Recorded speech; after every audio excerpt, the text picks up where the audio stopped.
غزہ میں جاری اسرائیلی جارحیت پہ جہاں مسلم ممالک میں احتجاج دیکھنے میں آیا، وہیں سب سے زیادہ مؤثر آواز مغربی ممالک خصوصاً امریکہ سے سامنے آئی، جہاں نہ صرف اس کی مذمت میں بڑے احتجاجی مظاہرے کیے گئے بلکہ کالج کیمپسز میں ہونے والے دھرنوں نے عالمی منظرنامے کو بدلنے میں اہم کردار ادا کیا۔ اب نومبر میں ہونے والے امریکی انتخابات سے صرف چند دن پہلے عرب امریکن پولیٹیکل ایکشن کمیٹی نے اعلان کیا ہے کہ وہ نہ ہی ڈیموکریٹ امیدوار کیملا ہیرس اور نہ ہی ڈونلڈ ٹرمپ کی حمایت کریں گے، کیونکہ دونوں ہی کی جانب سے غزہ اور لبنان میں اسرائیل کی اندھی حمایت کی جا رہی ہے۔ امریکی سیاست پر نظر رکھنے والے ماہرین سمجھتے ہیں کہ عرب ووٹرز کا ماضی میں زیادہ تر جھکاؤ ڈیموکریٹس کی طرف رہا ہے۔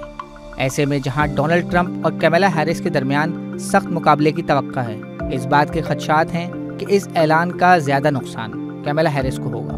مگر سوال یہ ہے کہ کیا غزہ اور لبنان میں جاری جنگ امریکی انتخابات پر اثر انداز ہو سکتی ہے؟ امریکی رائے عامہ پر جو اس کا امپیکٹ ہے، اس میں آپ اس کو بھی دو حصوں میں تقسیم کر سکتے ہیں۔ رائے عامہ میں جہاں تک تعلق ہے نوجوان لوگوں کا، وہ جو ہے بہت واضح، یعنی آپ نے دیکھا امریکہ کی یونیورسٹیز میں، کالجز میں، یعنی بڑے شہر جو ہیں نیو یارک اور واشنگٹن اور لاس اینجلس تو اپنی جگہ ہیں، ایون چھوٹے چھوٹے شہروں میں، ٹاؤن میں پروٹیسٹ ہوا ہے جو کچھ اسرائیل کے جو مظالم ہیں غزہ میں اس کے خلاف۔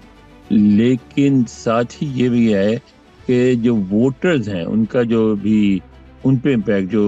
جو کہ سمجھ لیں 30-35 سے اوپر کے ہیں، 40 سال سے اوپر کے لوگ ہیں۔ ظاہر ہے امریکہ میں ہماری طرح ہی نہیں، ہمارے یہاں